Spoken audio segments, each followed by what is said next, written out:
Olá, queridos alunos. Bom dia, boa tarde, boa noite, como vocês estão? Espero que bem. Espero que estudando, lendo material, praticando. Hoje nós temos um conteúdo bem interessante que parece até bobo, parece até básico e eventualmente você pode questionar: poxa, nós estamos trabalhando esse conteúdo mesmo? Mas nós veremos ele sob um aspecto, sob um critério diferente, para verificar se vocês estão prontos, ok? Então vamos lá. Sobre as operações, domínio dos fatos básicos. As operações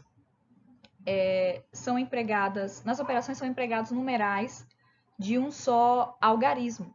Esse é o chamado fato básico, certo? Ou seja, é praticamente a tabuada. Você faz um algarismo com outro algarismo, uma operação com os dois algarismos, uma relação de soma, de diferença, de multiplicação, de divisão, etc. E a partir disso nós já temos uma conta, ok? São os cálculos realizados em uma operação que devem ser realizados mentalmente, sem o auxílio do algoritmo. O algoritmo é a estrutura, no caso aí, ó, não fazendo uso, por exemplo, de arma e efetue. Quando eu preciso somar 3 mais 2, eu não necessito colocar um abaixo do outro. Se eu colocar um ao lado do outro, eu já consigo fazer. É claro que essa também é uma estrutura.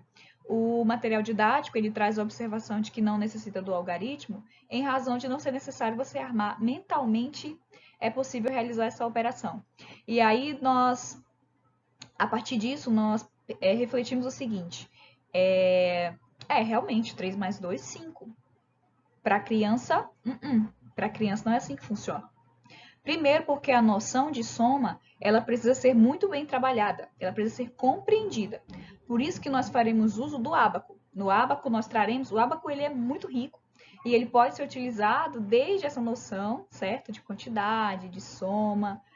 Você está adicionando, você está retirando uma quantidade ali e realizar operações, de trabalhar com decimais e uma série de outros, joia?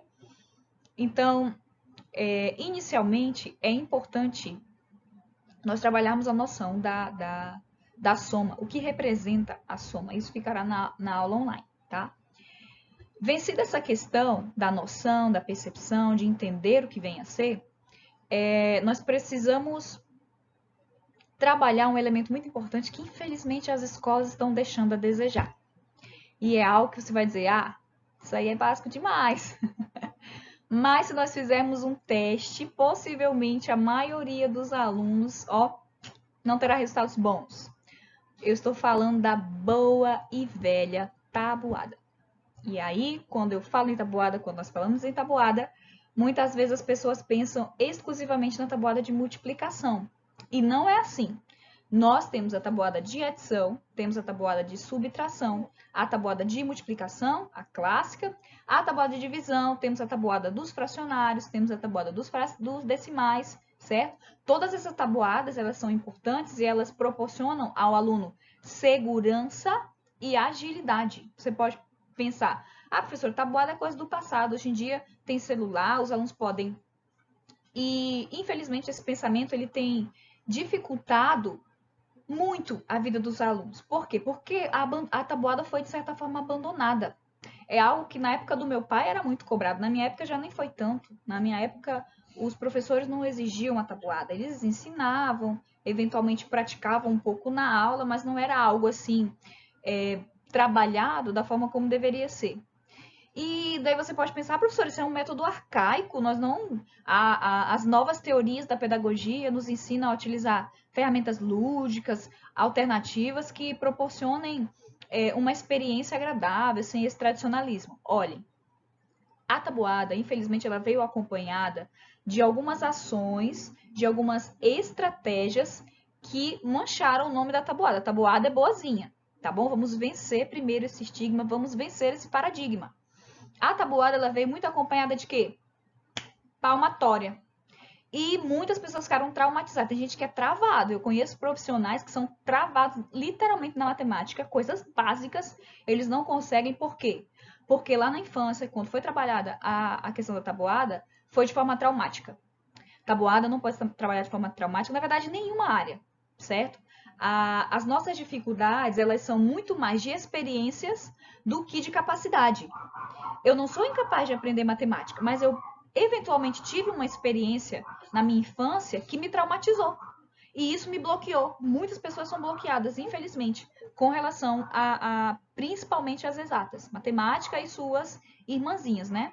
A física, a química e outros. E eu tenho o prazer de informar vocês que nós trabalharemos sim com a tabuada. Vocês terão exercício de tabuada e precisarão me provar que estão afiados. Eu tive uma aluna no Kumon, só compartilhando uma experiência. Eu trabalhei alguns anos no Kumon, com a disciplina de língua portuguesa, com a disciplina de matemática, com inglês também. E foi assim, foi uma escola para mim. O Kumon foi fantástico. Acredito que alguns conheçam.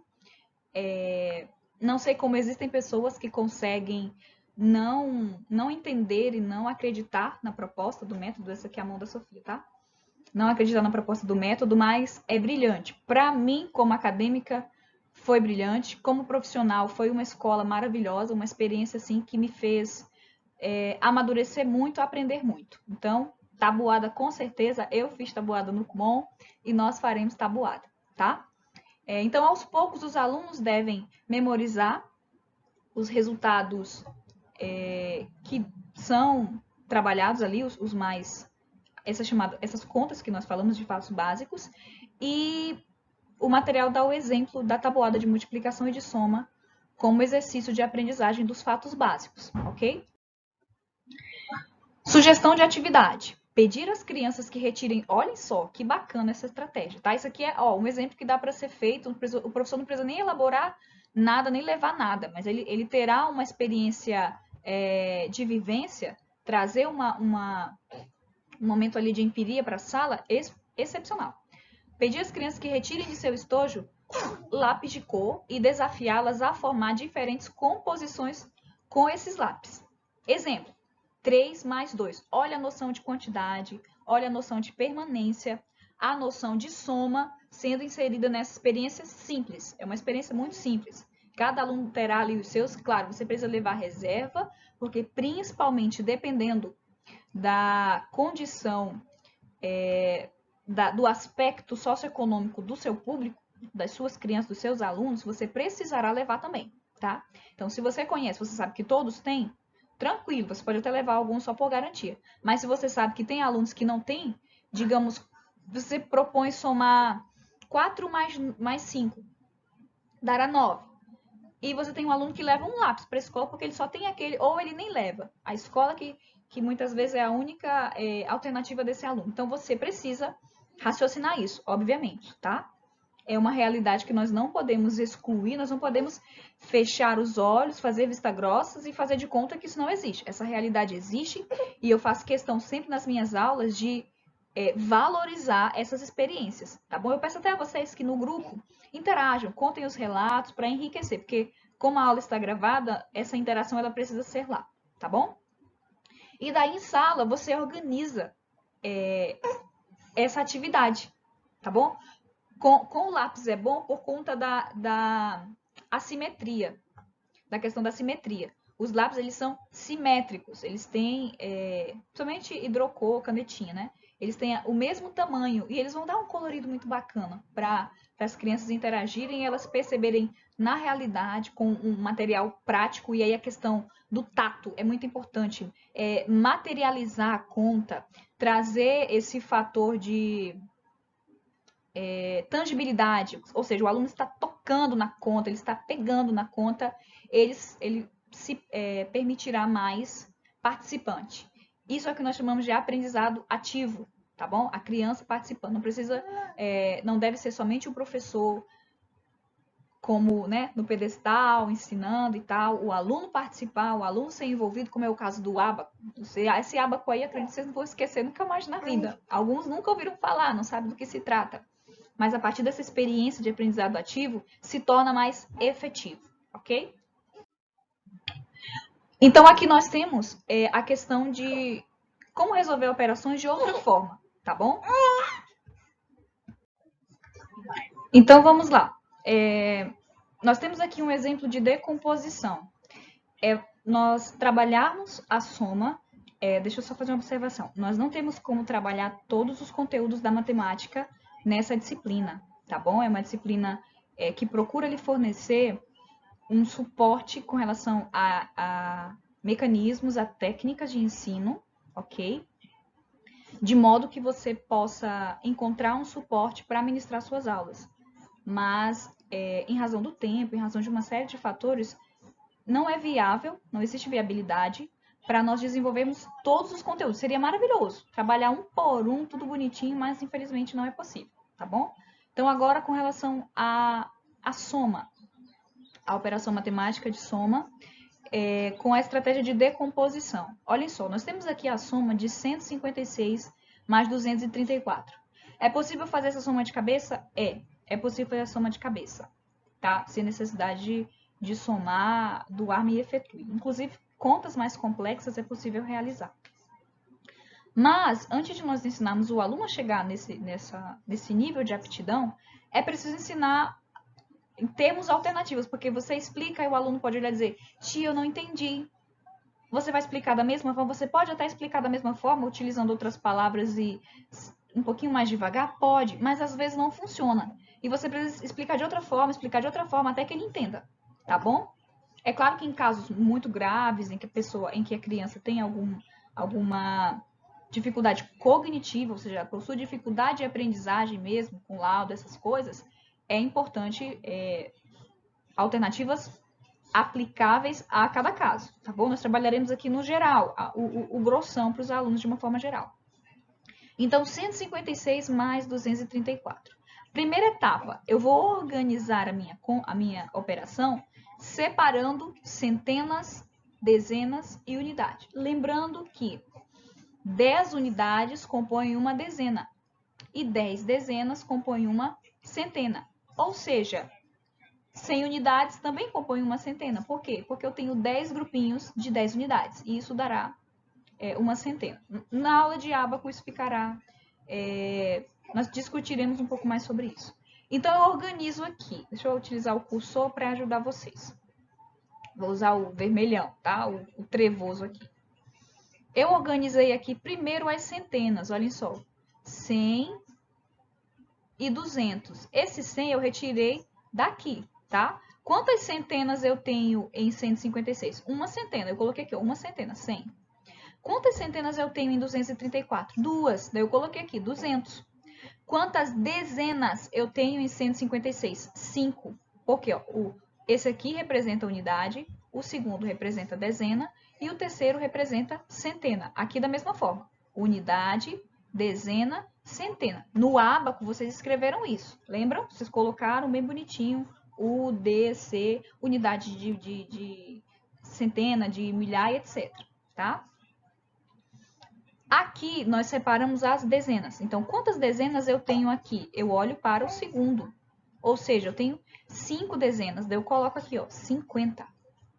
50 dá 5 dezenas. Joia? Quantos grupos de 10? 5. Aqui, quantas dezenas eu possuo? 3. Então, 30. 3 unidades de dezena me dará 30 unidades. Joinha? E quantas unidades eu possuo? 6.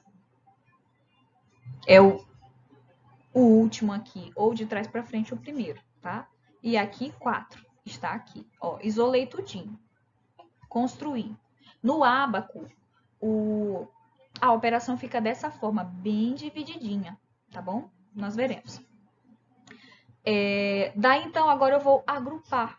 Eu realizarei a soma por meio desse agrupamento aqui. Então, quantas centenas eu tenho aqui? Aqui eu tenho uma centena, aqui eu tenho 2, então eu terei 3. 100 mais 200, 300. Agora as dezenas. Aqui eu tenho 5 dezenas e aqui eu tenho 3 dezenas. 5 mais 8, mais 3, 8. Então eu terei 80. Joia? Porque 50 com 30, 80. E aqui, quantas unidades eu tenho? 6 mais 4, 10. Aqui sempre ficará o maisinho, tá bom? Aqui no meio, ó, eu tenho mais. Aqui também eu tenho mais. Daí, então, eu tenho uma dezena. Olhem só que aqui eu tive um alinhamento. Olhem, tá vendo? Ó? dezena embaixo de dezena. Agora, na terceira etapa, nós realizaremos a soma dos dois grupos de dezenas aí. 80 está aqui e 10 está aqui. Então, 8 mais 1, 9. Entendido? O zero eu repito. E fica 90. Joinha? Beleza. Quarta etapa, eu farei agora o agrupamento, porque eu não tenho centena para agrupar. Eu tenho 9 dezenas e tenho 3 centenas, ou seja, 300 mais 90. Então, eu terei aí 390. Entendido? Esse é um mecanismo de realizar essa operação, ok? Esse foi o exercício 1. Vou deixar marcado aqui. Aqui o exercício 2. Isso aqui tá tudo no material didático. Eita, exagero.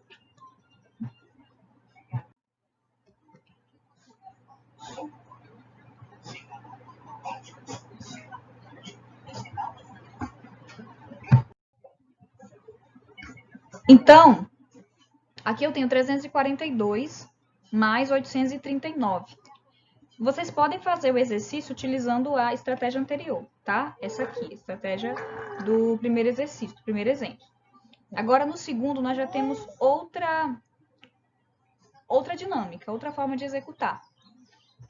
Você pega, nesse segundo exercício, a primeira etapa, você faz de uma forma mais direta, tá? Então, você pega primeiro as centenas, você vai fazer separadinho. Primeiro as centenas, depois as dezenas, depois as unidades. Então, olha só. Eu separo as centenas que eu tenho lá. Quantas centenas eu tenho? Novamente fazendo uso do negocinho aqui. Eu tenho 3 centenas aqui e 8 centenas aqui. Eu irei organizá-las aqui, certo? Fazer de uma forma melhor para vocês. Eu tenho aqui 300 mais 800. Quanto que dará isso aqui? 3 mais 8, 11. Os zeros, eu só repito eles aqui, ok? E eu não devo somar todos eles, eu apenas repito as posições. Então, repetindo ali, eu tenho 2 casas em cada um. O que eu colocarei são as 2 casas. Aqui eu tenho 2 casas, aqui eu tenho 2 casas, e eu somente repito. Por isso que lá no Arme e Efetue, nós colocamos um abaixo do outro, porque isso será somente repetido, joia? Então, a que conclusão eu chegarei? Que deu 1.100. Esse 1.100 eu posso ainda decompor, tá? O que é o 1.100? É 1.000 mais 100. Levando em consideração e deixando claro para o aluno que o 100 está ali, ele aparece, ok? Por quê? Porque eu completei aqui uma unidade de milhar. É como se eu tivesse 200 mais 800 mais 100. A lógica é essa, entendido? Por isso que completou 1.000 e passou uma centena. Segunda etapa, eu pegarei as minhas dezenas. Então, eu pego o 4 aqui, que representa minhas 4 dezenas, e pego também o 3, que representa minhas 3 dezenas, e coloco aqui. 40 mais 30 deu quanto? 70. E, finalmente, eu isolo as unidades. Quais são as minhas unidades? Eu tenho 2 unidades na primeira parcela, aqui, e tenho 9 na segunda. Quanto totalizou? 11. Olhem só, 2 mais 9, 11. Lembrando que essas contas com os primeiros algarismos, elas podem ser feitas com materiais em sala para facilitar, certo? Então, você pode usar a estratégia lá dos lápis para facilitar o processo. Esse 8 com 1 para dar 9, eu posso fazer com os lápis. O 3, aqui ó, o primeiro, tá? Lembrando sempre o primeiro. O 3 com 8 dá 11, eu posso fazer com os lápis. Você pode fazer na sua mesa para os alunos olharem e depois eles replicarem nas carteiras deles. O 4 com 3 vai dar 7. O 2 com 9 vai dar 11. Então, tudo isso pode ser feito. Eu terei 300 lápis para somar com 90 ou 300 com 800? Eventualmente não. Quase com certeza não, ok? Mas, dessa forma, eles conseguirão entender. E aí é uma noção que precisa ser muito bem trabalhada, porque muitos alunos saem com dúvida dessa fase e têm o entendimento de operações comprometidas pelo resto da vida. E daí já fica uma observação. Quem não entendeu unidade, dezena, centena, levanta a mão no grupo, pede socorro, que eu posso gravar uma aula explicando só isso aqui bem minuciosamente, tá bom? Finalmente, a quarta etapa. Na quarta etapa, nós teremos 300 mais 800, totalizou 1.100. Prosseguindo na quinta etapa, nós teremos 70 mais 10, totalizou 80, a soma das dezenas, certo? E, finalmente, o 80 mais 1, que deu 81. Agora, eu somarei tudo. O 1.000 lá da frente, o primeiro, com os 100 e, finalmente, os 81. Deu 1.181, ok? Por fim, o terceiro exercício, que ele trabalha com a noção de setas. É bem interessante, tá? Para os alunos conseguirem compreender. Você vai fazer uma fatiada aí, ok? Então, eu tenho aqui 321 mais 547. A minha organização é unidade, dezena, centena. Não tá muito bonito, mas espero que dê para entender. Novamente, unidade, dezena e centena. Ok? Daí eu irei posicionar de uma forma que eu consiga organizar. Então, vejam só. Eu posso iniciar pelas unidades, depois partir para as dezenas e depois para as centenas. Ou posso fazer o inverso também. Joia? Então, eu tenho aqui. Primeiro, as centenas. Vamos fazer pelas unidades, porque nem todos os números têm os três, tá? As três camadas, digamos assim. Primeiro, as unidades. Quais são as minhas unidades? O 7 e o 1. Jogarei os dois para concentrar eles aqui. Quais são as minhas dezenas? O 4 e o 2. Quais são as minhas centenas? O 5 e o 3. Daí eu farei as somas, certo?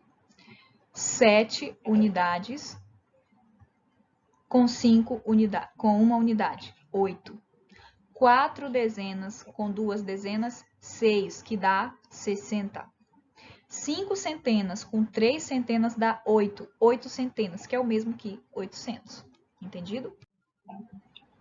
E daí eu terei a seguinte composição. 8 centenas, 6 dezenas e 8 unidades, que totalizará 868. Então, esse modo deve vir após a compreensão dos valores posicionais, tá? Unidade, dezena, centena. Você precisa estar claro antes de realizar a decomposição. Do contrário, ficará apenas no ato mecânico, porque isso é para levar os alunos a compreenderem o cálculo. Porque é preciso entender o sentido das coisas. Não adianta você olhar para aquilo ali, aprender de forma mecânica e não aprender o sentido. Até mesmo na tabuada, isso precisa ser explicado. A tabuada é para agilizar, para fazer com que o aluno tenha segurança, ou seja, ele dê uma resposta que ele sabe que está correta. E agilidade, rápido. Eu pensei 7 vezes 8, já pensei a resposta. Pensei um decimal com outro, já sei a resposta. Por quê? Porque a tabuada me deu segurança. Isso é preciso técnica, treinamento. Eu tinha uma aluna no Kumon que ela compreendeu o sentido da prática. Ela disse assim, ela ficou muito desapontada porque ela teve que repetir o estágio, porque lá o estudo é feito por estágios e se o aluno faz o teste de assimilação, se ele não tiver uma boa avaliação, tanto em tempo quanto em nota, né, para que fique claro para vocês, ele precisa refazer o estágio. E aí ela ficou muito frustrada, ela disse, professora, ela era mais velha que a irmã dela e estava um pouco atrás da irmã. Então, para ela foi uma frustração. A irmã que era mais nova estava indo melhor que ela. Entre aspas, tá? Isso não existe, porque cada criança tem seu ritmo. E daí ela disse assim, professora, eu não entendo porque eu tenho que fazer essa repetição novamente. Ela tinha 8 aninhos. Não entendo porque fazer essa repetição novamente. Já era a segunda vez que ela estava repetindo. né? Ela repetiu uma vez, ou seja, fez a segunda vez e repetiu novamente, fez a terceira vez. E daí, quando ela fez a terceira vez, ela fez o teste.